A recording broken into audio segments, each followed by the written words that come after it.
Hello aspirants, welcome back to another informative video.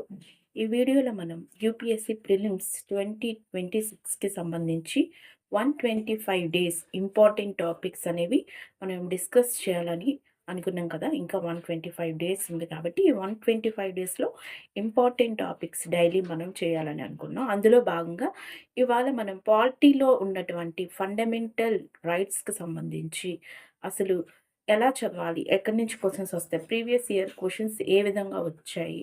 ఇందులో ఉన్న trap points ఏంటి? అవన్నీ కూడా మనం డిస్కస్ చేద్దాం. ఎవరైనా ఛానల్‌ని సబ్స్క్రైబ్ చేసుకోకపోతే ప్లీజ్ సబ్స్క్రైబ్ చేయండి, లైక్ చేయండి, షేర్ చేయండి. యూపీఎస్సీ ప్రిలిమ్స్‌లో మనకి ఫండమెంటల్ రైట్స్ నుంచి మనకి ఎవ్రీ ఇయర్ క్వెషన్స్ అనేవి రావడం జరుగుతుంది. క్వెషన్స్ అనేవి 1, 2 క్వెషన్స్ డైరెక్ట్‌గాను, మళ్ళా మిగిలిన క్వెషన్స్ ఇండైరెక్ట్‌గా ఒక 2, 3 క్వెషన్స్‌లో యాడ్ అవ్వడం జరుగుతుంది. అంటే ఇండైరెక్ట్‌గా, అనలిటికల్‌గా రావడం జరుగుతుంది. అయితే ఈ ఫండమెంటల్ రైట్స్‌లో మనకి మాక్సిమం కన్‌ఫ్యూషన్ క్రియేట్ చేసే 3 పాయింట్స్ అనేవి ఉన్నాయి. వాటిని మనం క్లియర్‌గా చూద్దాం. అంతకంటే ముందు కొన్ని బేసిక్స్ ఈ ఫండమెంటల్ రైట్స్ గురించి మనం తెలుసుకుందాం. గుర్తుపెట్టుకోవాలి, ఈ వీడియో అనేది ఫండమెంటల్ రైట్స్‌కి సంబంధించి ఫుల్ వీడియో. అంటే మొత్తం రైట్స్ గురించి అన్నిట్లి గురించి డిస్కస్ చేయట్లేదు. మనం ప్రిలిమ్స్‌ని దృష్టిలో పెట్టుకొని ఇంపార్టెంట్ ఆహ్, టా ఆహ్, పాయింట్స్ ఏంటనేవి మనం డిస్కస్ చేయడం జరుగుతుంది. సో, కాబట్టి మనం ఏంటంటే ఒకసారి ఈ వీడియో విన్నాక మీరు ఇంపార్టెంట్ పాయింట్స్ రాసుకొని ఒకసారి మళ్ళా ఓవరాల్‌గా ఒకసారి చూసుకుంటే సరిపోతుంది. సో, ఇందులో కొన్ని బేసిక్స్ ఫండమెంటల్ రైట్స్‌కి సంబంధించి బేసిక్స్ మనం ఏం గుర్తుపెట్టుకోవాలి అంటే, ఈ ఫండమెంటల్ రైట్స్ అనేవి మన ఇండియన్ కాన్స్టిట్యూషన్‌లో పార్ట్ 3లో మనకి ఆర్టికల్ 12 నుంచి ఆర్టికల్ 35 వరకు ఉండడం జరుగుతుంది. అసలు ఈ ఫండమెంటల్ రైట్స్‌ని దేని స్ఫూర్తిగా మనం తీసుకున్నామంటే, అమెరికా రాజ్యాంగాన్ని స్ఫూర్తిగా చేసుకొని, అంటే అమెరికా రాజ్యాంగంలో ఉన్నటువంటి బిల్ ఆఫ్ రైట్స్ అనేవి ఉంటాయి. సో, వాటిల్ని మనం స్ఫూర్తిగా తీసుకొని మన రాజ్యాంగంలో కూడా ఇవి పెట్టాలని ఈ ఫండమెంటల్ రైట్స్‌ని చేర్చడం జరిగింది. అయితే దీన్నెందుకు పెట్టారు ఫండమెంటల్ రైట్స్‌ని? మనకి అనలిటికల్‌గా అడిగేటప్పుడు మనకి ఉపయోగపడుతుంది. ఎందుకంటే రాజకీయ ప్రజాస్వామ్యాన్ని, ఆదర్శాన్ని పెంపొందించడానికి. రాజకీయ ప్రజాస్వామ్య ఆదర్శాన్ని పెంపొందించడానికి.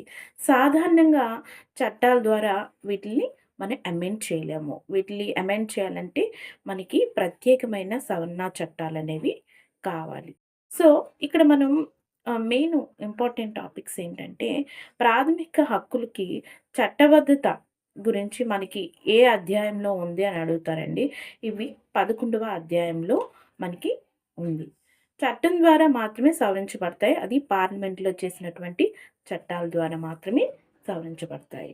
ఇక్కడ మనం గుర్తుపెట్టుకోవాలి, ఇక్కడ ఫండమెంటల్ రైట్స్ అంటే అన్ని ఆర్టికల్స్‌ని మనం గుర్తుపెట్టుకోనవసరం లేదు. కొన్ని ఆర్టికల్స్ ఇంపార్టెంట్‌గా ఉంటాయి. అవి మనం అయితే ఈ ఫండమెంటల్ రైట్స్‌లో మనకి సమానత్వ హక్కు, స్వేచ్ఛ హక్కు, పీడనాన్ని నిరోధించే హక్కు ఇవన్నీ ఉంటాయి కదండీ! సో, ఇవన్నీ కాదు. ఇవన్నీ ఒకసారి చదవండి సరిపోతుంది. ఇంపార్టెంట్ అంటే ఏంటి అంటే, మనకి జాతీయ అత్యవసర పరిస్థితుల్లో కొన్ని ఆర్టికల్స్ అనేవి రద్దు చేయబడతాయి. కొన్ని ఆర్టికల్స్ అనేవి రద్దు చేయబడవు. వీట్లి కోసం ప్రీవియస్ ఇయర్‌లో చాలా సార్లు క్వెషన్స్ అడిగారు. అయితే జాతీయ అత్యవసర పరిస్థితుల్లో అంటే ఇంటర్నల్ ఎమర్జెన్సీ కండిషన్‌లో మనకి ఆర్టికల్ 20, 21 తప్ప మిగిలినవన్నీ సస్పెండ్ అవుతాయి. అంటే మనం ఇంటర్నల్ ఎమర్జెన్సీ టైంలో సస్పెండ్ అవ్వనివి ఏంటి అంటే ఆర్టికల్ 20, ఆర్టికల్ 21. ఇవి మనం వెరీ ఇంపార్టెంట్ గుర్తుపెట్టుకోవాలి. నెక్స్ట్ ఎక్స్టర్నల్ ఎమర్జెన్సీ టైంలో అంటే బాహ్య అత్యవసర మన కంట్రీ దాటి ఏమైనా అత్యవసర పరిస్థితులు ఏర్పడినప్పుడు మనకి ఆర్టికల్ 19లో 6 హక్కులు ఉంటాయి. ఆ 6 హక్కులు కూడా సస్పెండ్ అనేవి అవ్వడం జరుగుతుంది. వెరీ ఇంపార్టెంట్, మనం గుర్తుపెట్టుకోవాలి. ఇక్కడ ఆర్టికల్ 19 అనేది స్వేచ్ఛా హక్కు అండి. ఈ స్వేచ్ఛా హక్కులో భావ ప్రకటన హక్కు అంటే right to equality, right to freedom, right to speech ఇలాంటివన్నీ ఉంటాయి కదా! సో, ఇవన్నీ కూడా మనం కొన్ని రద్దు చేయబడతాయి. సో, ఇవి వెరీ ఇంపార్టెంట్ గుర్తుపెట్టుకోండి. ఇది ఫండమెంటల్ రైట్స్‌లో మనల్ని కన్‌ఫ్యూజ్ చేసే 3 పాయింట్స్ ఉన్నాయని చెప్పాను కదా! ఈ 3 పాయింట్స్ పైన మనకి క్లారిటీ అనేది వస్తే మనకి సగం ఫండమెంటల్ రైట్స్ పైన పట్టు ఉన్నట్టే ఎగ్జామ్ పర్స్పెక్టివ్‌లో. సో, ఈ 3 పాయింట్స్ ఏంటనేవి ఇప్పుడు తెలుసుకుందామండి.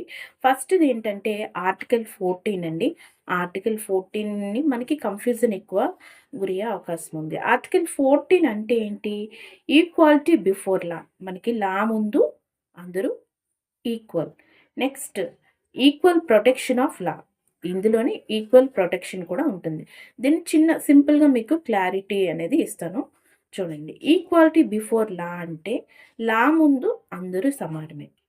ఈక్వల్ ప్రొటెక్షన్ ఆఫ్ లా అంటే సిమిలర్ పీపుల్‌ని సిమిలర్‌గా ట్రీట్ చేయాలి. అంటే ఒక ఏదైనా ఒక చట్టం చేసే ముందు అందరిని సమానంగా ట్రీట్ చేస్తూ ఆ చట్టాలు అలాంటివి చేయాలి.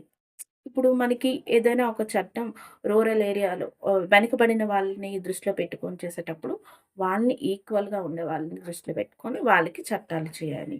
అలా అంటే సిమిలర్ పీపుల్‌ని దృష్టిలో పెట్టుకొని సిమిలర్ చట్టాలనేవి చేయాలి. నెక్స్ట్ ఇంపార్టెంట్ కన్‌ఫ్యూజన్ చేసే ఆహ్, పాయింట్ ఏంటంటే ఈ ఆర్టికల్ 14 అనేది మనకి గుర్తుపెట్టుకోవాలి ఇందులో మనకి ఆర్టికల్ 14 అబ్సల్యూట్ ఈక్వాలిటీ అనేది మనకి ఇవ్వదండి. కొన్ని సందర్భాల్లో చెప్పాం కదా! ఎక్స్‌టర్నల్, ఇంటర్నల్ డిస్ప్యూట్స్ జరిగేటప్పుడు, ఎమర్జెన్సీ కండిషన్స్ వచ్చేటప్పుడు ఈ ఆర్టికల్ అనేది రద్దు చేయబడుతుంది. సో, ఇది మనం దృష్టిలో పెట్టుకోవాలి. ఆహ్, ఎగ్జాంపుల్ చెప్పాలంటే women reservations, SC, ST reservations ఇవన్నీ ఉంటాయి కదా! సో, ఇవి అందరికి ఈక్వల్‌గా ఉంటాయి. వుమెన్స్‌కి ఎక్కువ రిజర్వేషన్ ఇచ్చేటప్పుడు మెన్స్‌కి, వుమెన్స్‌కి ఈక్వాలిటీ ఎక్కడుంది? సో, ఇలాంటివి కొన్ని అబ్సల్యూట్‌గా అనేది ఉండదు. ఎస్సీ, ఎస్టీ వాళ్ళకి కొన్ని రిజర్వేషన్స్ ఉంటాయి. కొన్ని బిగ్ క్యాస్ట్ వాళ్ళకి కొంత తక్కువ రిజర్వేషన్ ఉంటుంది. సో, ఇవన్నీ చూసుకోవాలి. ఆహ్, ఎందుకు ఇవంటే తక్కువగా ఉన్నవాళ్ళే, లోగా ఉన్న వాళ్ళే కొంచెం వాళ్ళకి ప్రొటెక్షన్ ఇవ్వడానికి. సో, మనకి ప్రిలిమ్స్‌లో ఏంటి గుర్తుపెట్టుకోవాలంటే reasonable classification allowed under article 14 అంటే మనకి ఈక్వాలిటీ అనేది రీజనబుల్‌గా ఉండేటట్టు ఉంటుంది. Next point 2 article 19 freedom. ఈ ఆర్టికల్ 19 అనేది ఫ్రీడమ్స్‌కి సంబంధించి. ఆర్టికల్ 19లో 6 ఫ్రీడమ్స్ అనేది ఉంటాయండి. Speech, assembly, association and movement, residence and profession. ఇందులో మనకి కన్‌ఫ్యూజ్ అయ్యే అవకాశం ఉండేది ఏంటి అంటే, ఈ ఫ్రీడమ్స్ అనేవి మనకి ఇవి కూడా అబ్సల్యూట్ కాదండి. గవర్నమెంట్ రీజనబుల్ రిస్ట్రిక్షన్స్ అనేవి వీటిల పైన ఇంపోజ్ చేయడం జరుగుతుంది. ఎగ్జాంపుల్ మనం చూడాలంటే public orders and security of state. Next morality. వీటన్నిటిని దృష్టిలో పెట్టుకొని మనకి వీటికి అబ్సల్యూట్‌గా ఇవ్వరు. మనకి ఏదైనా స్వాతంత్ర్యం ఉంది కదా అని ఏదైనా ఒక వ్యక్తి గురించో, ఒక అంశం గురించో లేదా మన దేశానికి వ్యతిరేకంగా మన భావాన్ని ప్రకటించే అవకాశం లేదు. సో, కొన్ని రీజనబుల్ రిస్ట్రిక్షన్స్ అనేవి ఉంటాయండి. మనకి ప్రిలిమ్స్‌లో ఎలా ట్రాప్ చేస్తారు అంటే ఆర్టికల్ 19 అనేది ఫారినర్స్ కూడా ఇంపోజ్ అవుతుంది అంటారు. బట్ ఈ ఆర్టికల్ 19 అనేది మనకి ఓన్లీ ఇండియన్ సిటిజన్స్ పైనే ఇంపోజ్ చేయడం జరుగుతుంది. గుర్తుపెట్టుకోండి. Next point 3 article 21 life and Liberty. అయితే ఈ article 21 right to life and personal Liberty ఆహ్, ఇక్కడ క్లారిటీగా చూడాలంటే ఇది ఆహ్, ఫండమెంటల్ రైట్ అండి ప్రతి ఒక్కరికి.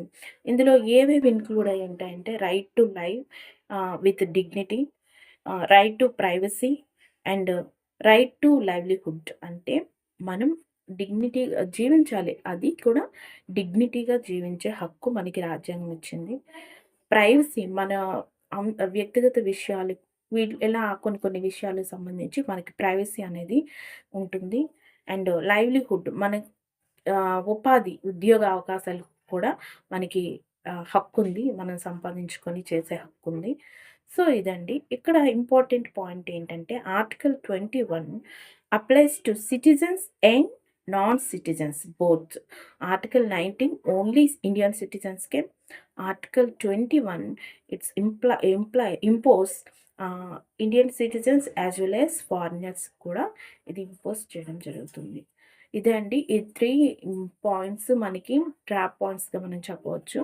వీటిలో కన్‌ఫ్యూజ్ అయ్యే అవకాశాలుంటాయి. సో, ఒక దగ్గర చిన్న నోట్స్ ఒక 3-4 లైన్స్ నోట్స్‌లాగా చిన్న చిన్న పాయింట్స్‌లా రాసుకుంటే మనం కన్‌ఫ్యూజ్ ఏముండదు. రివిజన్‌కి ఉపయోగపడుతుంది. ఫండమెంటల్ రైట్స్ పైన మనకి ప్రీవియస్ ఇయర్ క్వెషన్స్‌ని బేస్ చేసుకొని ఎలా చెక్ చేసుకోవాలంటే, మనకి యూపీఎస్‌సి క్వెషన్స్‌లో యూజువల్లీ కన్‌ఫ్యూజన్స్ అనేవి ఇస్తూ ఉంటారండి. ఎవ్రీ ఇయర్ ఇచ్చే టాపిక్స్ అయినా కొన్ని కన్‌ఫ్యూజన్స్ అనేవి ఉంటాయి. ఆర్టికల్ 19 ఇందాక చెప్పినట్టు ఓన్లీ ఇండియన్ సిటిజన్స్‌కేనా, ఫారినర్స్‌కేనా అని అడుగుతారు. ఇది ఓన్లీ సిటిజన్స్‌కి. అలాగే ఆర్టికల్ 21 అనేది సిటిజన్స్ ప్లస్ ఫారినర్స్‌కి కూడా యూజ్ అవుతుంది. సో, ఇలా మనల్ని కన్‌ఫ్యూజ్ చేస్తారు. అలాగే ఈ ఫండమెంటల్ రైట్స్ అనేవి దేన్ని స్ఫూర్తిగా తీసుకొని, ఏ రాజ్యాంగం నుంచి స్ఫూర్తిగా తీసుకొని మన రాజ్యాంగంలో పెట్టారంటే అమెరికా రాజ్యాంగం నుంచి. ఇలా చిన్న చిన్న పాయింట్స్ అనేవి రాసుకోండి. నెక్స్ట్ ఈ 3 పాయింట్స్ అనేవి మనకి క్లారిటీ వచ్చేస్తే మనకి మాక్సిమం మనకి అన్నీ క్లారిటీగానే ఉన్నట్టే ఫండమెంటల్ రైట్స్‌లో. కొన్ని ఏమైనా ఇంపార్టెంట్ పాయింట్స్ ఉంటే రాసుకుంటే సరిపోతుంది. నెక్స్ట్ వీడియోలోనే మనం ఏం చేద్దాము అంటే, ఈ DPSPs directive principles of state policies ఉన్నాయి కదా! వాటి గురించి చెప్పుకుంటూనే మనకి ఫండమెంటల్ రైట్స్‌కి, డీపీఎస్పీస్‌కి మధ్య వ్యత్యాసాలు ఎలా ఉన్నాయనేది మనం క్లారిటీగా చెప్పుకుందాం. ఇవి కూడా మనకి ఎగ్జామ్‌లో ప్రీవియస్ ఇయర్‌లో చాలా సార్లొచ్చాయి. సో, మనం ఇలా ట్రై చేద్దామండి. ఒక తో పాటు ఇంకో టాపిక్‌ని ఇంటర్‌లింక్ చేసుకొని చదువుదాం. ఆహ్, ఇదండి ఈ వీడియోలో ఫండమెంటల్ రైట్స్‌కి సంబంధించి. ఇది మీకు యూజ్‌ఫుల్ అయిందని నేను భావిస్తున్నాను. ఇంకా మీకేమైనా డౌట్స్ ఉంటే నాకు కామెంట్స్‌లో తెలియజేయండి. అలాగే ఛానెల్ ఎవరైనా సబ్స్క్రైబ్ చేసుకోకపోతే ప్లీజ్ సబ్స్క్రైబ్ చేసుకోండి, లైక్ చేయండి, షేర్ చేయండి. Thank you so much. All the very best.